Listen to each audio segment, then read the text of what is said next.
Welcome to Scream Therapy. I'm your host, Jason Schreurs. In October of 2018, I found myself in the hospital, sitting across from a psychiatrist who was telling me I had bipolar.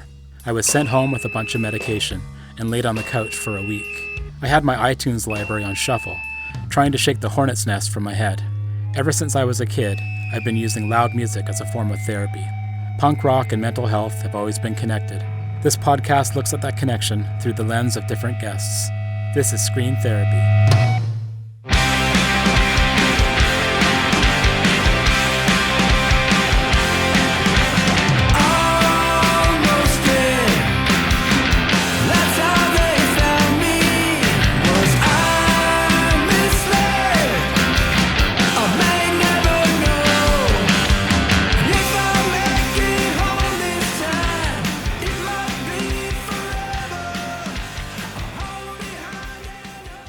Punk rock saves lives. It's a phrase that comes up repeatedly on this podcast and in the Scream Therapy book. But what does it mean when we say that punk saves people? How do we quantify that? Tina Rushing is the director of Punk Rock Saves Lives, a nonprofit organization that provides mental health and harm reduction resources at punk shows and festivals, as well as community events. Tina says it's always been in her nature to help people, so starting Punk Rock Saves Lives, along with her husband Rob, was a natural progression from their former nonprofit work. What they've found is for every punk that they've helped, there is always another punk ready to step up and help them. Punk bands have always sung about mental health and getting each other through the hard times. When Punk Rock Saves Lives sets up its booths and activates, as Tina says, they're providing a direct link to the resources that people need. Punk Rock Saves Lives is the epitome of punk. It's there to help, support, and empower people, not just within the punk community, but in the community at large. What's more punk rock than that?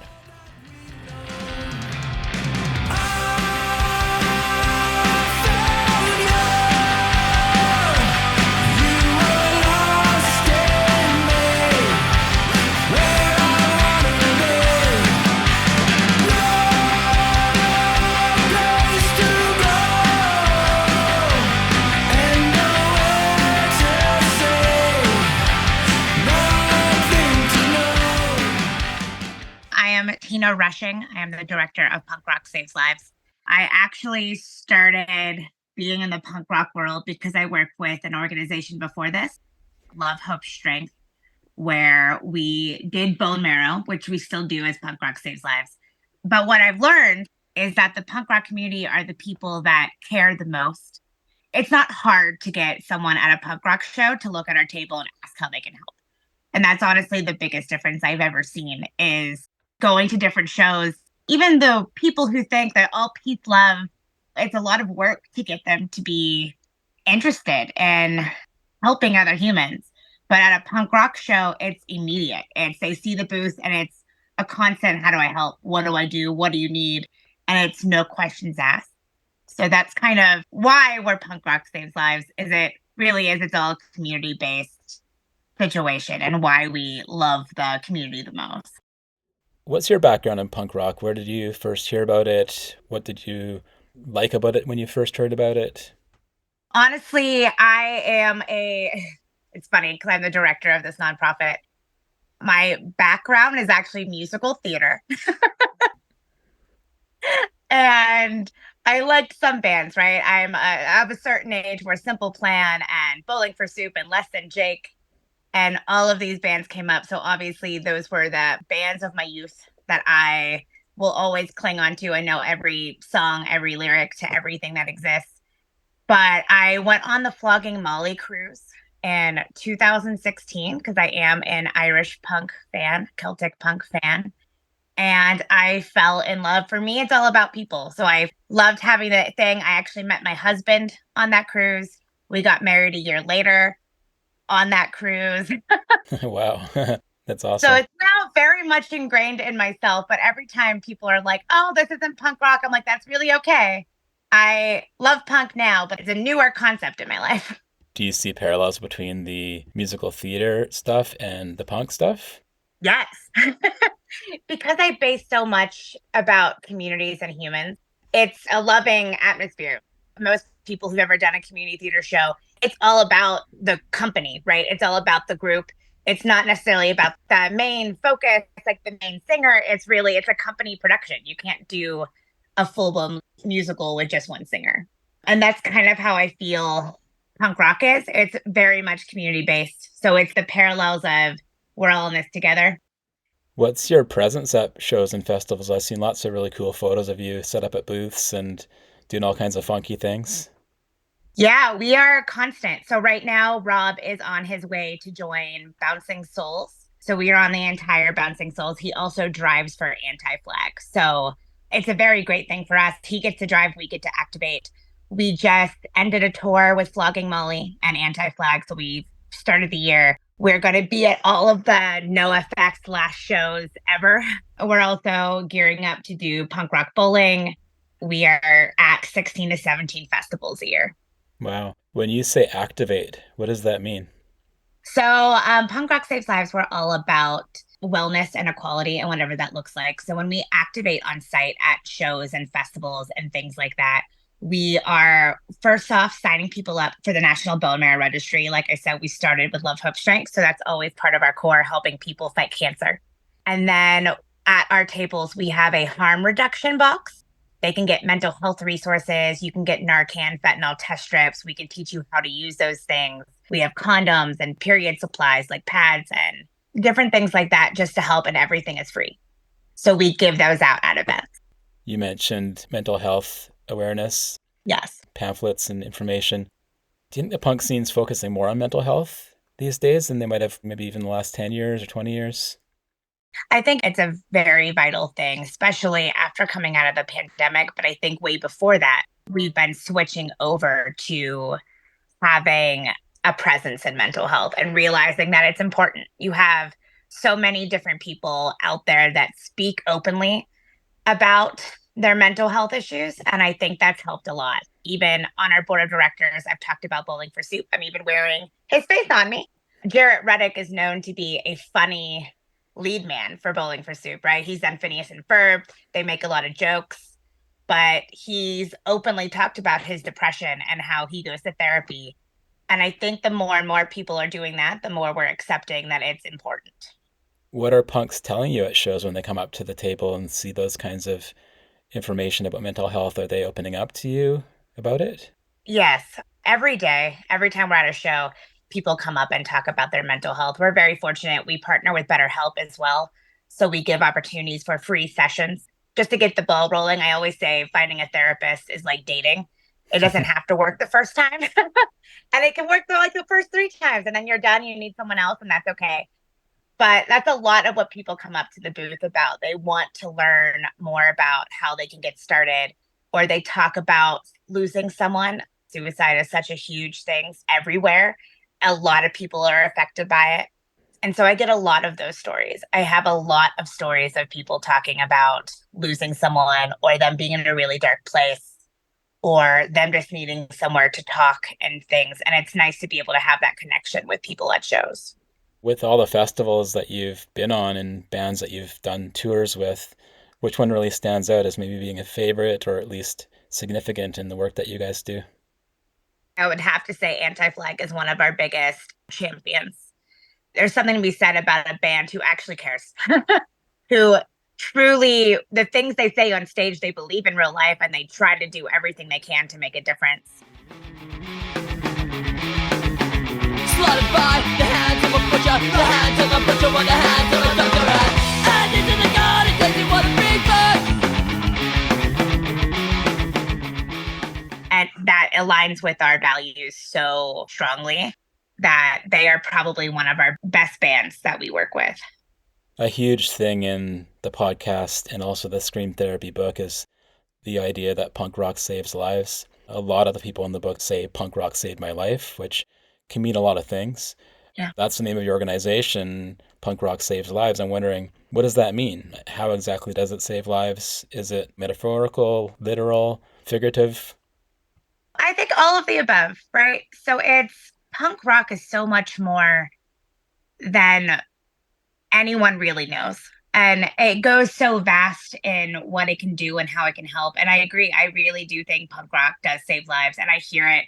People come up to our booth all the time. And That's actually how we get a lot of interaction is people just read it, don't realize we're an organization, and they're like, yeah, what is this? Or they see a shirt that says Punk Rock Saves Lives and they buy it and they're like, wait, what is this? And it's because we resonate so much. It's not just, it can be as easy as lyrics as you connect with a band and that helps you get through. I went through a really bad grief journey. I lost my last remaining person who raised me, my last parent. And being in my 30s and having no parents really hit me hard. And I was like, I'm a 30-year-old orphan. I don't know what to do. And I was grieving bad. It was not pleasant. And music can get you out of your head, get you out of your thing. And it really does make a difference in just the music side. And then we go back to what we are really based from. Our organization, and like I keep saying, is all about community. And then you have the people who rally together for you. I've traveled a lot. I've done a lot within my life.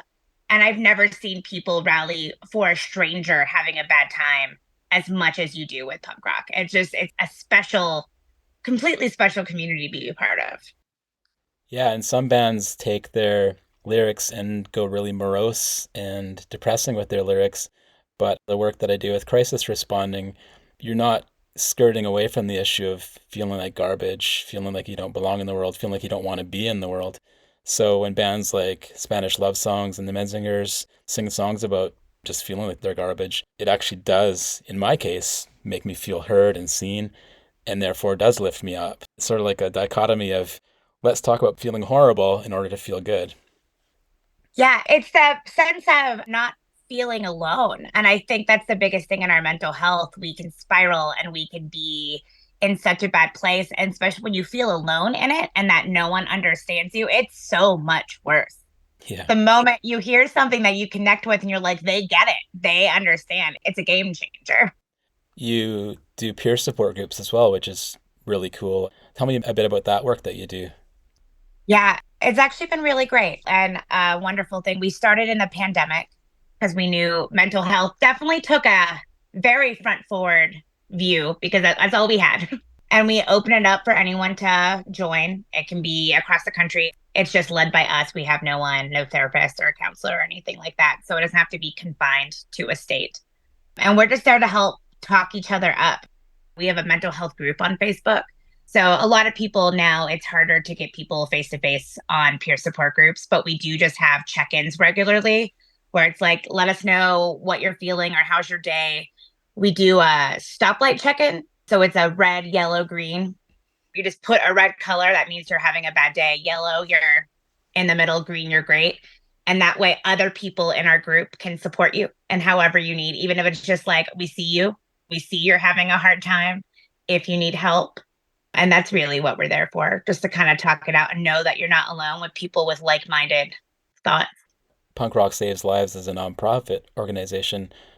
Most nonprofits have a structure to their organizations, and I'm wondering what's the structure of your organization and why was it created like that?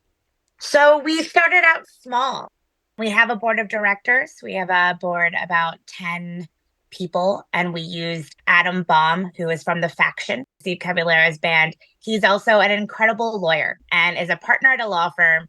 So we used his help in having a law firm help us set up our nonprofit, which was really important. And he's also on boards of multiple nonprofits. So we used his guidance to start what everything looks like. So right now we do have a board of directors. I am the director of operations and Rob is our touring director. And we right now are the only two employees. And that's mostly because we can't afford anyone else. Eventually I would like to. We barely afford us. But my goal is to become not just all volunteers and two people. I would like to have more people on staff. What are some of your plans coming up? Have you thought about maybe going in different directions? You mentioned mental health has become such a focus for you. What are you talking about for the future? Now we're working on having a network of therapists who are willing to give us some pro bono work in each state.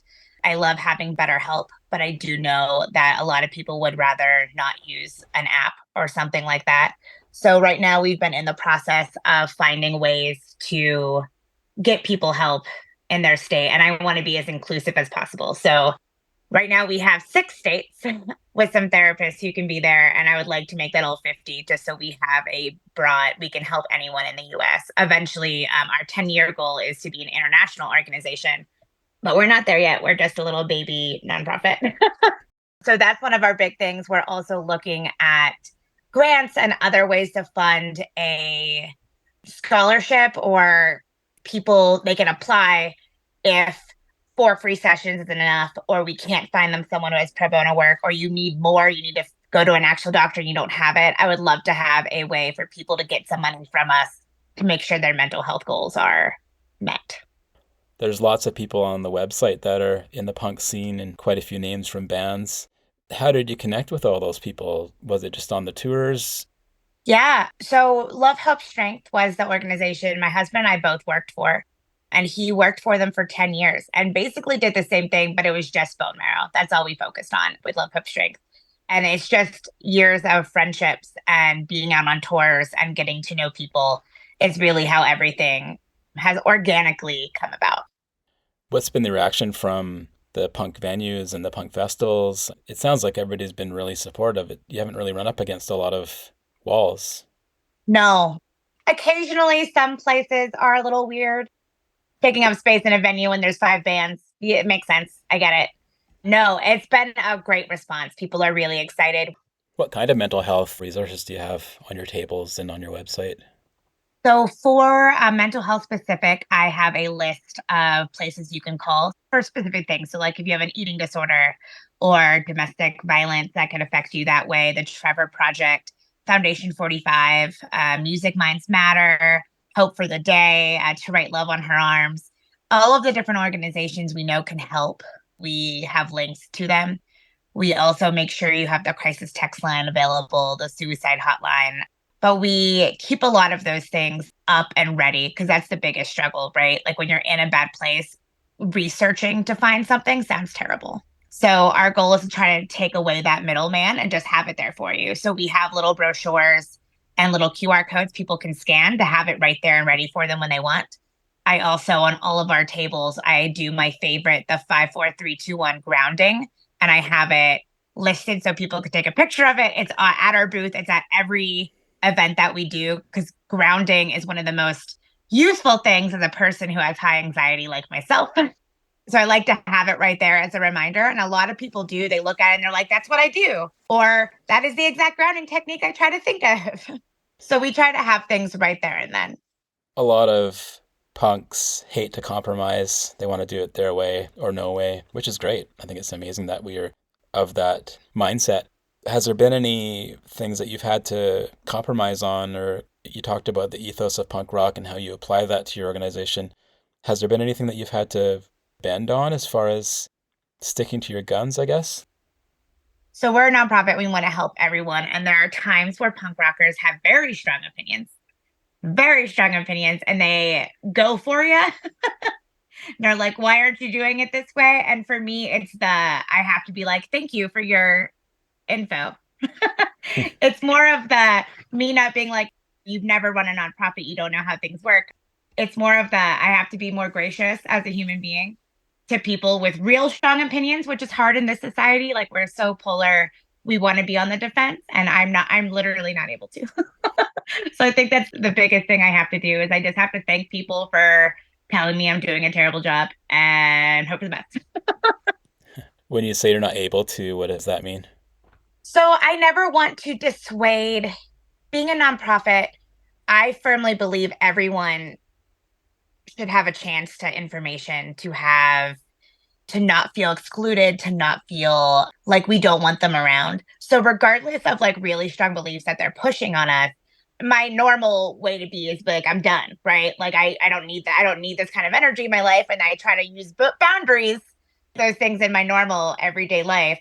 But for me, I can't block someone with those opinions. I'd rather them have us around still in hopes that things that we are teaching that they don't believe in, they eventually are learning or they look up more things that they didn't know about and they start to change their opinions because I believe every person has an opportunity for growth. There's not one lost cause, and that's a big thing to change your brain around. I never want to make someone not want to look at what we're doing. There's a lot of work that you do as well with communities and neighborhoods, trying to promote change within those. The punk rock community can be talked about as being a vague sort of general community out there, but there's also neighborhoods and communities as well. What's been your outreach to individualized communities and neighborhoods? So we live in Denver. We're based out of Denver. That's our home area. And we live off of East Colfax, which is not the best. And we're here to help. We do a bunch of drives to bring food to our food banks. We just try to promote helping each other. We've done clothing drives. And one of our biggest thing is everywhere we are is our harm reduction. We do give out a lot of Narcan and fentanyl test strips, which is a really big thing hitting a lot of communities everywhere. The name Punk Rock Saves Lives, immediately someone like me who's a punk and has been for my whole life thinks about, yeah, the punk rock scene saves lives because the folks within it are saved by the music and the community. But there's a more overarching mission to this name. It's the concept of punk rock saving lives within communities, and you're highlighting the idea of punk rock as being more of an ethos and more of a idea than an actual music style or community. Yeah, I think it's all of it. And I think it's grown from the music. My husband and I, we always talk because my musical background. I always talk about people who I think are punk rock that have the ethos of punk rock, like Dolly Parton. She didn't even want to be inducted into the Rock and Roll Hall of Fame because she didn't think she was rock enough. But her entire being to me is punk rock to its core, helping other people. And she did everything herself. And she is strong in her beliefs. And punk rock is more than just the music at this point. Yes, we love it. I go to punk shows weekly. Um, but it is so much more to me. Every time someone comes up and is like, but why? And a lot of people, we do shows that aren't necessarily punk in nature. So a lot of people read the booth and they're like, how? Or why the name? Or why did you choose this name? And I'm like, have you ever seen a mosh pit? And normally people are like, yep. And I'm like, what happens when someone falls down? There's many hands picking that someone back up. And I think that's how punk is.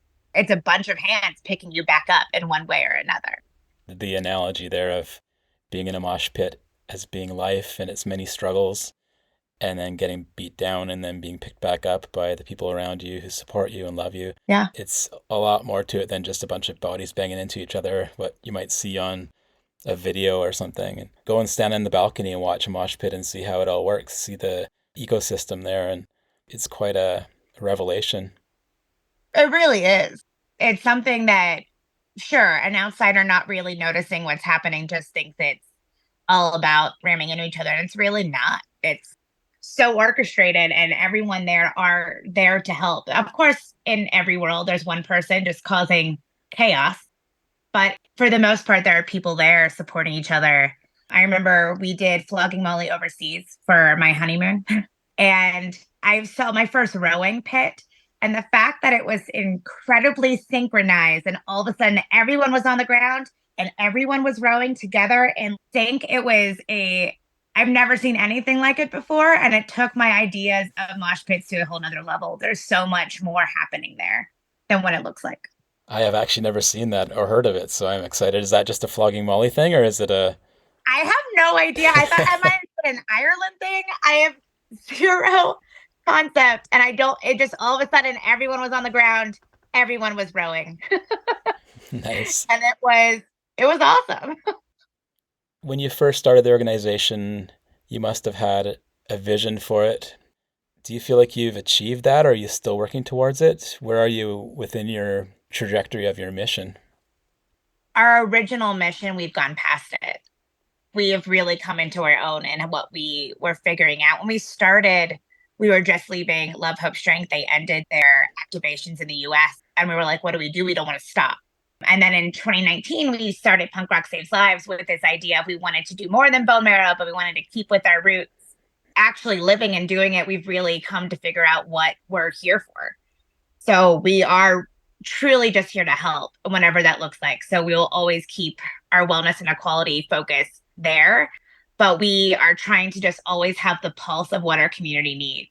I never want to say that we have made it and we know what we're going to be doing this for the next 20 years. I hope not. I hope we're doing something different. I hope that harm reduction and mental health doesn't have to be everywhere all the time because we have better resources out there and people know that it exists. I would love to be a different nonprofit 20 years from now, helping in a different way. Or we'll continue doing mental health and harm reduction if that's still a crisis and a problem that we have.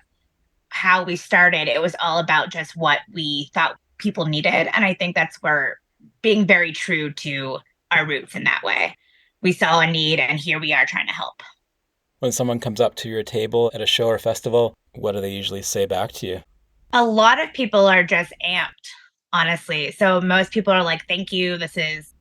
Can I take extra? Can I give some to my friends? Or they ask how they can help. It's so inspiring. I talked about the mental health and most people go, how do I help? What do I do? Especially when there's counselors or different people come to our booth. They're like, yes, I'm a punk rocker and I have mental health and this goes hand in hand. And we just get a lot of people offering help, which is pretty great and inspiring.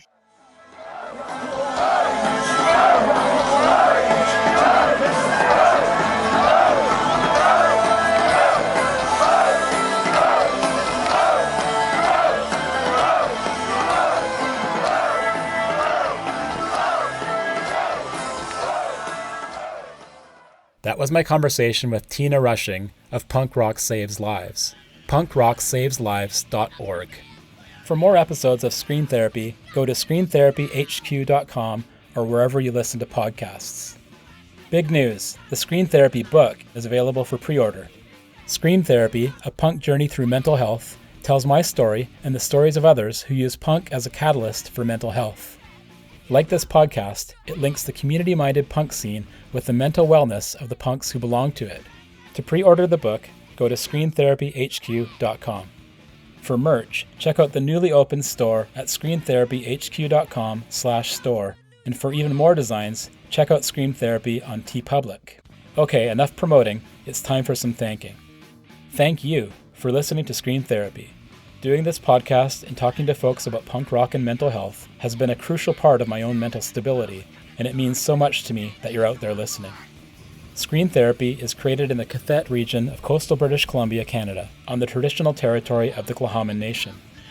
Contact me at screentherapyhq.com or email me at screentherapypodcast@gmail.com.